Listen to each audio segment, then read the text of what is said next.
اعوذ باللہ من الشیطان الرجیم بسم اللہ الرحمن الرحیم اللہم صلی علی سیدنا و نبینا و حبیبنا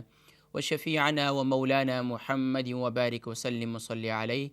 الحمد للہ رب العالمین الحمد للہ الذی انزل القرآن وامرنا بترتیلہ وتجویدہ حیث قال ورتل القرآن ترتیلا صدق اللہ العظیم۔ معزز ناظرین و سامعین، السلام علیکم ورحمۃ اللہ وبرکاتہ و مغفرتہ۔ پروگرام آئیے قرآن سیکھیں تجوید کے ساتھ آپ کا میزبان محمد فرحان صدیقی آپ کے پسندیدہ پروگرام کے ساتھ حاضر خدمت ہے۔ محترم ناظرین و سامعین، ایک مرتبہ حضور اکرم صلی اللہ علیہ وآلہ وسلم نے اپنے صحابہ رضوان اللہ تعالی علیہم اجمعین سے عرض کیا، سے ارشاد فرمایا کہ اے میرے صحابہ، بسا اوقات انسان کے دل کو بھی زنگ لگ جاتا ہے۔ اور پھر صحابہ رضوان اللہ تعالی علیہم اجمعین نے عرض کیا کہ یا رسول اللہ صلی اللہ علیہ وسلم، کیا اس کا بھی کوئی علاج ہے کہ جس سے دل کا زنگ جو ہے یہ دور ہو جائے؟ تو اس پر آپ صلی اللہ علیہ وسلم نے ارشاد فرمایا کہ اے میرے صحابہ، جو شخص کثرت سے قرآن کریم کی تلاوت کیا کرتا ہے تو اللہ تبارک و تعالی اس کے دل کے زنگ کو دور فرما دیتے ہیں۔ یعنی کہ بعض اوقات دل کا زنگ کیا چیز ہے؟ زنگ سے مثال دے کر آپ صلی اللہ علیہ وسلم نے جیسے کہ دنیا میں عموماً جو لوہے کی چیزیں ہوا کرتی ہیں ان کو زنگ لگ جایا کرتا ہے، اور وہ زنگ اگر صاف نہ کیا جائے تو پھر وہ زنگ پھیلتا چلا جاتا ہے۔ اور اسی طریقے سے انسان کا یہ دل کے اندر جب انسان اللہ کی نافرمانی کرتا ہے اور گناہوں میں مبتلا ہو جاتا ہے تو پھر اس کے دل پر اللہ تبارک و تعالی ایک سیاہ نقطہ لگا دیتے ہیں، اور پھر یہ سیاہ نقطہ زنگ پکڑ لیتا ہے اور پھر پکڑتا چلا جاتا ہے، اور یہ نقطہ اور یہ سیاہ ڈاٹ اور یہ جو دل کا زنگ ہے، یہ آپ صلی اللہ علیہ وسلم نے ارشاد فرمایا یہ کثرت قرآن کریم کی تلاوت سے دور ہوا کرتا ہے۔ تو آئیے ناظرین و سامعین، ہم بھی اپنے دلوں کے زنگ کو دور کریں اور قرآن کریم سے اپنی وابستگی اور اس سے رشتہ جوڑیں۔ آج سے پھر ہمیں اپنے رب کا کلام الہی، کلام ربانی اور کلام اللہ کے ساتھ ہم سب کو رشتہ جوڑنا ہوگا۔ رشتہ اس انداز سے جوڑنا ہوگا کہ ہم سب کو اپنا محاسبہ کرنا ہوگا۔ ہم سب کو اپنے آپ سے سوال کرنا ہوگا کہ کیا صحیح معنوں میں مجھے قرآن کریم پڑھنا آتا ہے؟ کیا میں اس کی تلفظ کی ادائیگی درست کرتا ہوں؟ کیا میں عربی لب و لہجے کے اندر قرآن کریم پڑھتا ہوں؟ کیا میں صحیح معنوں میں قواعد تجوید کے مطابق قرآن کریم کو پڑھتا ہوں؟ اگر نہیں پڑھتے تو ناظرین و سامعین، پھر ہمیں اس کے لیے کوشش کرنی ہوگی کہ ہم قرآن کریم کو سیکھیں، اور قرآن کریم کو سیکھنے کے بعد پھر اس پر عمل کرنے کی کوشش کریں، پھر اس پر عمل کرتے ہوئے پھر اس کے پیغام کو عام کرنے کی کوشش کریں۔ آئیے ناظرین، قرآن کریم کا ہم سب پر یہ حق ہے، ہم سب قرآن کریم کو صحیح معنوں میں اس کو پڑھنا سیکھیں، اور یہی ہمارے لیے باعث سفارش ہوگا۔ آئیے ناظرین و سامعین، قرآن کریم سے اپنے رشتے کو جوڑیں اور اپنی زندگی کا محاسبہ کریں کہ اگر اب تک بھی ہم قرآن کریم نہیں سیکھ سکے تو آپ جانتے ہیں، آپ بخوبی واقف ہیں اچھی طریقے سے کہ ہم یہ پروگرام اسی لیے پیش کیا کرتے ہیں، اور تکبیر ٹی وی یہ پروگرام اسی لیے پیش کیا کرتا ہے تاکہ ہر عمر کے افراد کے لیے قرآن کریم سیکھنا آسان ہو جائے، اور تاکہ وہ بھی قرآن کریم کے ساتھ وابستہ ہو جائے، قرآن کریم کو سیکھ لے۔ اور ہماری یہ کوشش ہے کہ گھر گھر تک، اور تکبیر ٹی وی کا یہ عزم ہے اور ہمارا بھی یہ عزم ہے کہ گھر گھر تک ہم قرآن کریم کی صدا اور قرآن کریم کی آواز کو پہنچائیں گے، اور ہر عمر کے افراد کو قرآن کریم سکھائیں گے۔ اب آپ کا بھی یہ ذوق اور شوق ہم دیکھنا چاہتے ہیں کہ آپ اپنے ذوق و شوق کا مظاہرہ کیجئے، آپ شرم نہ کیجئے۔ اگر عمر بڑی ہو چکی ہے، 30 سال کی عمر ہو گئی ہے، 40 سال کے ہو گئے ہیں، 50 سال کے ہو گئے ہیں، 60 سال کے ہو گئے ہیں، 70 سال کے ہو گئے ہیں، حتیٰ کہ عمر کے کسی بھی حصے میں ہیں اب بھی آپ کے وقت ہے۔ یہ مت سوچیے کہ اب آپ قرآن کریم نہیں سیکھ سکتے۔ آئیے ہم آپ کو دعوت دیتے ہیں،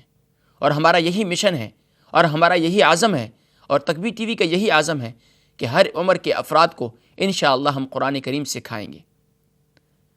ناظرین، جہاں آپ خود قرآن کریم سیکھنے میں جستجو کا مظاہرہ کریں، وہاں اپنے دوست احباب کو بھی اس طرف توجہ دلائیے کہ جہاں آپ میڈیا پر کئی ایسے پروگرامات پر وقت ضائع کرتے ہیں جن کو سننے کے بعد یقیناً اخروی کوئی فائدہ نہیں۔ تو آئیے ہم اپنے اوقات میں سے کچھ وقت قرآن کریم کے سیکھنے میں صرف کریں، اور خود بھی صرف کریں، اور اپنے دوست احباب کو بھی اس طرف توجہ دلائیں تاکہ وہ بھی قرآن کریم سے وابستہ ہو جائیں اور قرآن کریم سیکھ سکیں۔ نہ جانے زندگی میں ہم رہیں یا نہ رہیں، میں رہوں یا نہ رہوں، آپ رہیں یا نہ رہیں، لیکن جس کسی کو میں اور آپ توجہ دلائیں تو ہو سکتا ہے کہ وہ دنیا میں رہے اور وہ شخص قرآن کریم پڑھتا رہے اور میں اور آپ قبر میں ہوں، لیکن پھر بھی اللہ تبارک و تعالی دوسرے کی پڑھنے کی برکت سے مجھے اور آپ کو قبر میں راحت اور سکون عطا فرمائیں گے۔ ناظرین و سامعین، یہ قرآن کریم کا سیکھنا سکھانا یہ صدقہ جاریہ ہے۔ تو آئیے اس مشن میں آپ ہمارا ساتھ دیجئے اور صحیح معنوں میں قرآن کریم کی جستجو، قرآن کریم کے سیکھنے کی جستجو میں آپ خود بھی لگیے اور اپنے دوست احباب کو بھی توجہ دلائیے۔ انشاءاللہ العزیز ہمارا یہی عزم ہے کہ ہم انشاءاللہ ہر عمر کے افراد کو قرآن کریم سکھائیں گے۔ ناظرین و سامعین، ہم اپنے پروگرام کے دوسرے حصے کی جانب بڑھتے ہیں، اور آپ جانتے ہیں پہلے حصے میں ہم یہی کیا کرتے ہیں کہ پہلے حصے میں پروگرام کے ہم اس میں احادیث اور قرآن کریم کی فضیلت اور قرآن کریم سے کی صورتوں کی فضیلت وہ بیان کیا کرتے ہیں، اور دوسرے حصے میں ہم اپنے سبق کی جانب بڑھا کرتے ہیں، اور تیسرے حصے میں علم تجوید سے متعلق گفتگو کیا کرتے ہیں۔ آئیے ہم دوسرے حصے کی جانب بڑھتے ہیں۔ باوضو ہو جائیے، ٹی وی اسکرین کی جانب اپنے اپنے قرآن کریم بڑے ہی ادب و احترام کے ساتھ کھول لیجئے، اور تعوذ اور تسمیہ پڑھتے ہوئے ہمارے آج کے سبق میں ہمارے ساتھ شامل ہو جائیے۔ ناظرین و سامعین، آج کا ہمارا سبق سورۃ النصر ہے۔ الحمدللہ ہم نے سورۃ الفاتحہ کا اختتام کیا، اس کے بعد سورۃ الناس، سورہ فلق، اور پھر ہم نے سورۃ الاخلاص، اور الحمدللہ پھر سورۃ اللہب کی بھی اس کی کمپلیٹ یہ صورتیں تمام کمپلیٹ ہو چکی۔ اب ہم سورۃ النصر کی ابتدا کریں گے آج، اور سورۃ النصر یاد رکھیے یہ مدنی صورت ہے، اس میں 3 آیات اور 1 رکوع ہے، اور یہ سورۃ النصر آئیے تعوذ اور تسمیہ پڑھتے ہوئے آج کی سبق کی ابتدا کرتے ہیں۔ اعوذ باللہ من الشیطان الرجیم، اعوذ باللہ من الشیطان الرجیم، بسم اللہ الرحمن الرحیم، بسم اللہ الرحمن الرحیم،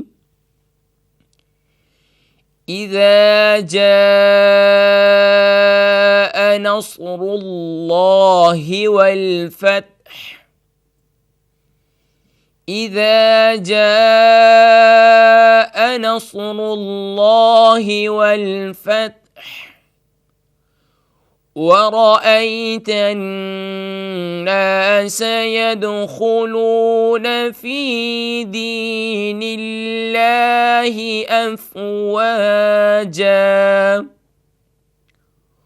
ورأيت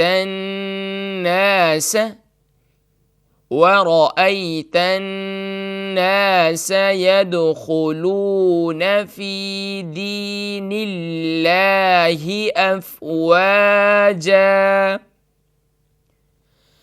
فسبح بحمد ربك واستغفره إنه كان توابا، فسبح بحمد ربك واستغفره فاستغفرہ انہ کان توابا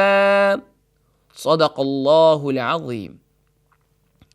معزز ناظرین و سامعین، اب ہم نے الحمدللہ سورہ نصر کی کمپلیٹ تلاوت کی۔ اب آئیے آیت نمبر 1 کی وضاحت کرتے ہیں کہ دیکھتے ہیں کہ کون سے حرف پر کون سی حرکت ہے، اس کی وضاحت کریں گے، پھر اس کے بعد اس کا جوڑ بتائیں گے، پھر اس کے بعد اس کے مخارج اور پروننسیشن کی جانب بڑھیں گے۔ آئیے ہم سورۃ النصر کی آیت نمبر 1 کی حرکات کی وضاحت کرتے ہیں۔ ناظرین، سورۃ النصر میں سب سے پہلا حرف حمزہ ہے، حمزہ کے نیچے زیر الف ہے، الف کے نیچے زیر یا الف، جب زیر پیش ہوگی الف کے نیچے یا اوپر تو پھر یہ الف نہیں پڑھیں گے بلکہ حمزہ پڑھیں گے۔ تو اس کے بعد ذال ہے، ذال کے اوپر زبر یعنی فتحہ کی علامت ہے، پھر الف ہے، الف خالی ہے، اس پر کوئی حرکت نہیں، اور پھر جیم ہے، جیم پر زبر یعنی فتحہ کی علامت ہے، اور اس کے بعد الف ہے، الف پر مد کی علامت ہے۔ مد کی علامت پڑھنے میں آتی ہے لیکن ہجے کرنے میں نہیں آتی۔ تو یہ مد کا مطلب ہوتا ہے اس کو کھینچنا۔ تو یہاں 5 الفی مد ہے، اس کو 5 الف کی مقدار یعنی 5 انگلیوں کی مقدار اس کو کھینچ کر پڑھیں گے۔ اس کے بعد حمزہ ہے، حمزہ پر زبر یعنی فتحہ کی علامت موجود ہے، پھر نون ہے اور نون پر زبر یعنی فتحہ کی علامت ہے، پھر صاد ہے، صاد پر جزم یعنی سکون کی علامت موجود ہے، اور پھر را ہے، را پر ضمہ یعنی پیش کی علامت موجود ہے، پھر الف ہے، الف خالی ہے، اس پر کوئی حرکت نہیں، اور پھر لام ہے، لام پر بھی کوئی حرکت نہیں، دوسرے لام پر اللہ کے لام پر تشدید بھی ہے اور کھڑا زبر بھی ہے، اور پھر اس کے بعد ہا ہے، اللہ کے لام میں آخری حرف ہا ہے اور ہا کے نیچے کسرہ یعنی زیر کی علامت موجود ہے، اور پھر واو ہے، واو پر زبر یعنی فتحہ کی علامت موجود ہے، پھر الف ہے اور الف پر کوئی حرکت نہیں، لام ہے، لام پر جزم یعنی سکون کی علامت موجود ہے، پھر فا ہے، فا پر فتحہ کی علامت موجود ہے، اور پھر تا ہے، تا پر جزم یعنی سکون کی علامت موجود ہے، اور پھر حا ہے، حا پر ضمہ یعنی پیش کی علامت موجود ہے۔ ناظرین، یہ الحمدللہ آیت نمبر 1 کی حرکات کی وضاحت ہوئی۔ اب ہم وضاحت کرتے ہیں کہ ان کا جوڑ کس طریقے سے کیا جائے گا، ان کو ملایا کس طریقے سے جائے گا۔ ناظرین، سب سے پہلا حرف حمزہ ہے، حمزہ کے نیچے کسرہ یعنی زیر کی علامت ہے، تو ہم اس کے ہجے کریں گے، حمزہ زیر ای، یہاں اس کو حمزہ زیر ای نہیں پڑھیں گے، کھینچیں گے نہیں، بلکہ حرکات زبر زیر پیش کو بغیر کھینچے بغیر جھٹکا دیا پڑھیں گے۔ تو حمزہ زیر ای بھی نہیں کرنا بلکہ حمزہ زیر ای، ذال زبر ذ، اذا، جا جیم الف زبر جا، اکثر حضرات اس کو پڑھتے ہیں جیم الف مد زبر جا، تو یاد رکھیے مد کا نام لینے کی ضرورت نہیں، جیم الف زبر جا پڑھیں گے، یعنی کہ جیم کو الف ساتھ پڑھیں گے اور مد کو اس کو کھینچیں گے۔ جیم الف زبر جا، حمزہ زبر ا، جا، اذا جا، نون صاد زبر نص، را لام پیش رل، را لام پیش رل، لام کھڑا زبر لام،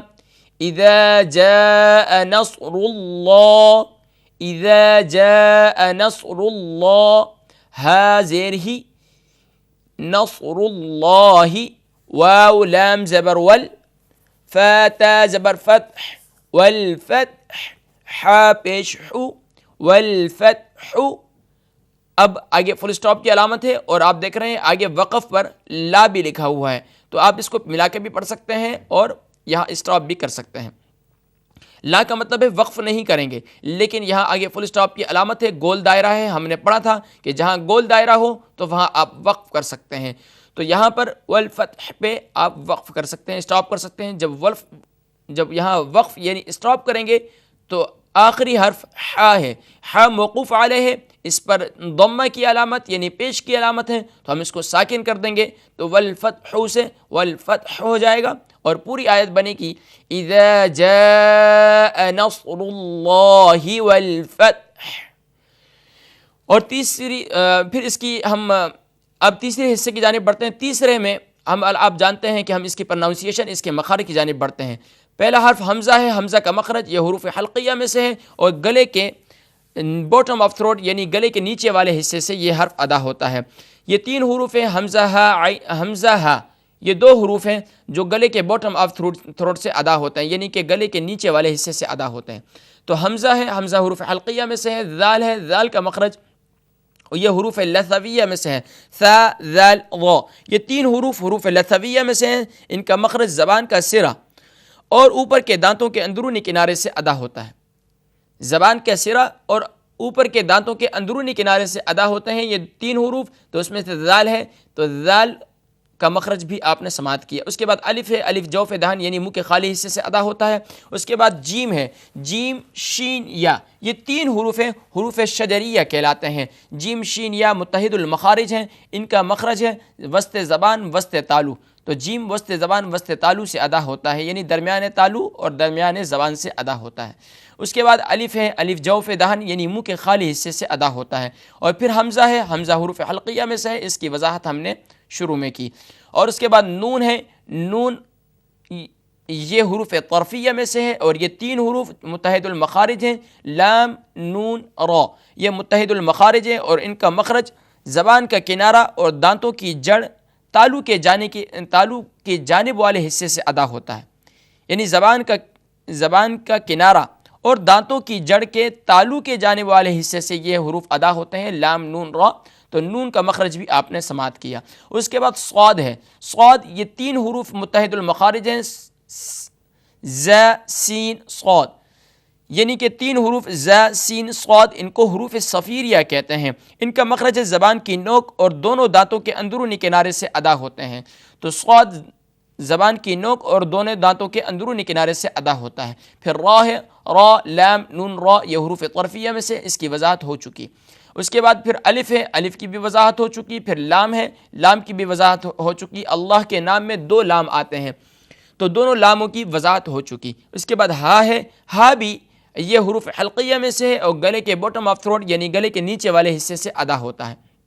اقصی حلق سے ادا ہوتا ہے۔ اور اس کے بعد واو ہے، واو حروف شفویہ میں سے ہے اور یہ دونوں ہونٹوں کے گول کرنے سے ادا ہوتا ہے، دونوں ہونٹوں کو گول کریں گے تو یہ حروف شفویہ میں سے واو ادا ہوگا۔ اور اس کے بعد الف ہے، الف جوف دہن، اس کے متعلق وضاحت کر چکے ہیں۔ پھر لام ہے، لام کے متعلق بھی وضاحت ہو چکی۔ پھر فا ہے، فا کا مخرج یہ حروف یہ فا جو ہے یہ بھی حروف شفویہ میں سے ہے اور یہ اوپر کے دانتوں کے کنارے اور نیچے کے ہونٹ کے تر حصے سے ادا ہوتا ہے، یعنی اوپر کے دانتوں کا کنارہ اور نیچے کے ہونٹ کا تر حصے سے فا ادا ہوتا ہے۔ پھر تا ہے، تا کا مخرج یہ حروف نطعیہ میں سے ہے اور تا دال قا، یہ 3 حروف نطعیہ کہلاتے ہیں اور زبان کی نوک اور اوپر کے دانتوں کے جڑ سے ادا ہوتے ہیں، زبان کی نوک اور اوپر کے دانتوں کی جڑ سے تا ادا ہوتا ہے۔ پھر ہا ہے، ہا یہ حروف حلقیہ میں سے ہے اور گلے کے باٹم آف تھروٹ، گلے کے مڈل آف تھروٹ یعنی کہ گلے کے درمیان سے ادا ہوتا ہے۔ تو ناظرین الحمدللہ آپ نے آیت نمبر 1 کی باقاعدہ الحمدللہ اس کی حرکات کی بھی وضاحت الحمدللہ ہم نے کی اور ساتھ ساتھ ہم نے یہ بھی وضاحت کی کہ کون سا حرف اس کا جوڑ کس طریقے سے کیا جائے گا، اس کو ملایا کس طریقے سے جائے گا، اور اس کے بعد ہم نے یہ بھی کوشش کی کہ اس صورت میں اس آیت نمبر 1 کی مخارج کیا ہوں گے، کون سا حرف کہاں سے ادا ہوگا۔ اب ناظرین ہم یہاں چلتے ہیں ایک بریک کی جانب، لیکن اس سے پہلے آپ یہ ذہن میں رکھیے کہ جب ہم بریک پہ سے واپسی آئیں گے تو امید ہے کہ آپ اپنے سبق کی تیاری اور مشق کر رہے ہوں گے اور امید ہے کہ آپ اپنی تیاری جاری رکھیں گے۔ ملتے ہیں یہاں ایک بریک کے بعد۔ السلام علیکم ورحمۃ اللہ وبرکاتہ۔